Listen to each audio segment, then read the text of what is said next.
నమస్కారం.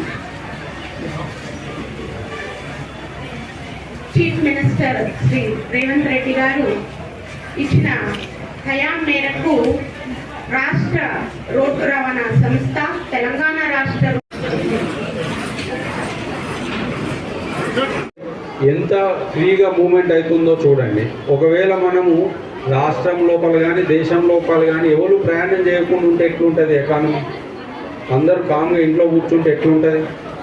ఏమి డెవలప్మెంట్ అనేది కాదు. సో మూమెంట్ అనేది ఇంపార్టెంట్. ఇంతకుముందు మనం స్టాటిస్టిక్స్ చూస్తే పురుషులు ప్రయాణం ఎక్కువ చేసేవాళ్ళు, మహిళల సంఖ్య తక్కువ ఉండేది. ఇప్పుడు పురుషులతో సమానంగా ఫ్యూచర్ లోపల ఇంకా పెరిగే లాగా తయారైంది. దీనికి మెయిన్ కారణము మహాలక్ష్మి స్కీమ్. ఆ ఉద్దేశంతోనే ప్రభుత్వము ఈ స్కీమ్ను ఇంప్లిమెంట్ చేయడం జరిగింది. సో ప్రభుత్వం ఈ 200 కోట్ల ప్రయాణాల రవాణా సంస్థ అహర్నిశలు ప్రయత్నిస్తూ ఉంది. ఈ స్కీమ్ చాలా విజయవంతంగా కొనసాగుతుంది అని చెప్పుకోవచ్చు.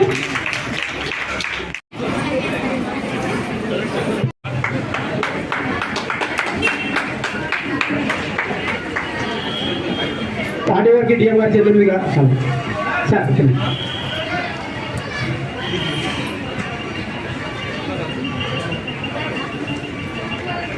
మమ్మల్ని ఆదరిస్తూ మా సంస్థకు వస్తున్న సందర్భంగా ఎలక్షన్లో ప్రచారంలో భాగంగా కాంగ్రెస్ పార్టీ రేవంత్ రెడ్డి గారు మహిళలకు ఉచిత రేవంత్ అన్న నుంచి మాకు ఇక్కడ సౌకర్యం ఆనేసి ఈ బస్సు ఫ్రీ అన్న నుండి మాకు కూడా ఇంకా ఆదాయం కొంచెం తప్పు చేసుకోలేకపోతున్నాము.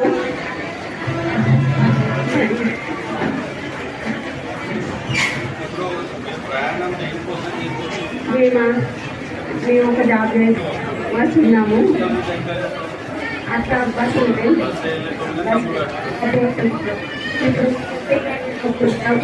ఆదాయం పెరిగింది. ఆదాయం కొంచెం పెంచుకోగలిగినాము.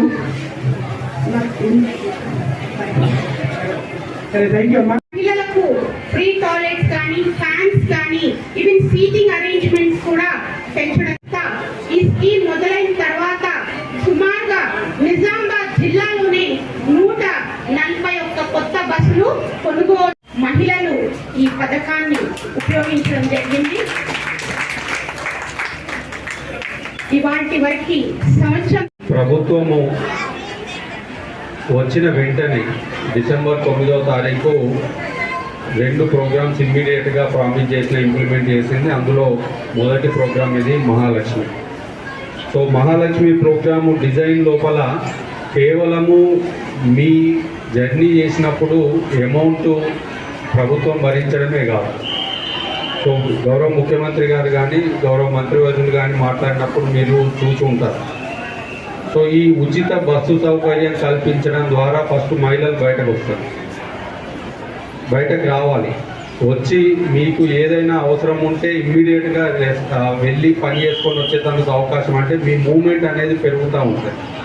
సో మంచి ఉద్దేశంతో పెట్టారు. అది సక్సెస్ఫుల్గా మనము గత సంవత్సరం 8 నెలల నుండి కూడా ఇంప్లిమెంట్ చేస్తున్నాం. ఇది పెరిగింది అనేందుకు నిదర్శనం ఏంటంటే, ఫర్ ఎగ్జాంపుల్ ఇప్పుడు వీరితో మాట్లాడినప్పుడు నిజామాబాద్ రీజియన్ లోపల ఇంతకుముందు 250 బస్సులు ఉండేవి. 250 బస్సులు ఈ స్కీమ్ ప్రారంభం కాకముందు ఉన్నప్పుడు మహిళలు ప్రయాణం చేసేటప్పుడు పురుషులు కూడా ప్రయాణం చేసేటప్పుడు. సో ఫ్రీగా ఇవ్వకపోతే ఈ 200 బస్సులు సరిపోయేది. ఇంకే ప్రయాణం అవుతుంటే రెగ్యులర్గా జనాభా పెరుగుతుంది కాబట్టి 5-10 యాడ్ చేసుకుంటూ పోతారు.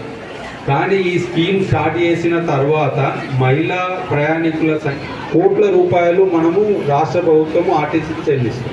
6,680 కోట్ల రూపాయలు మన రాష్ట్రంలో ఈ సంవత్సరం 8 నెలల లోపలనే పేమెంట్ చేయడం జరుగుతుంది. అంటే ఒక్కొక్క సంవత్సరం దాదాపు 4 నుండి 4,000 వరకు, దాదాపు 4,000 వరకు పేమెంట్ చేసుకుంటూ వెళ్తుంది సంవత్సరానికి. ఫ్యూచర్ లోపల ఇదే ఇంకా నెంబర్ ఆఫ్ బస్సెస్ పెంచుకుంటూ వెళ్తే, మహిళల ప్రయాణం పెరుగుతూ వెళ్తే సంవత్సరానికి 5,000-6,000 కోట్లు కూడా ప్రభుత్వం భరిస్తుంది. కానీ ఇది మహిళల అభ్యున్నతి కోసమని మిగతా అన్ని స్కీమ్స్తో పాటు ప్రభుత్వం ఫోకస్ చేస్తుంది. అందరూ కూడా మహిళలు దీన్ని ఉపయోగించుకొని మీ పనులు ఈజీగా చేసుకొని మీ డెవలప్మెంట్ లోపల మహాలక్ష్మి స్కీమ్ కూడా ఉండాలని కోరుకుంటూ నాకు ఈ అవకాశం ఇచ్చినందుకు ధన్యవాదాలు తెలియదు. రేవంత్ అన్న వచ్చి నుంచి మాకు ఇక్కడ సౌకర్యం బాగానే ఉంది. ఈ బస్సు ఫ్రీ అన్న నుండి మాకు కూడా ఇంకా ఆదాయం కొంచెం తప్పు చేసుకోగలుగుతున్నాము.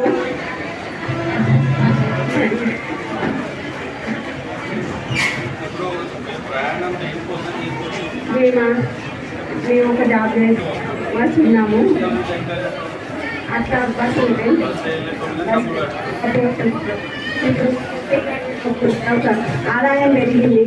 ఆదాయం కొంచెం పెంచుకోగలిగినాము. సరే థ్యాంక్ యూ అమ్మా.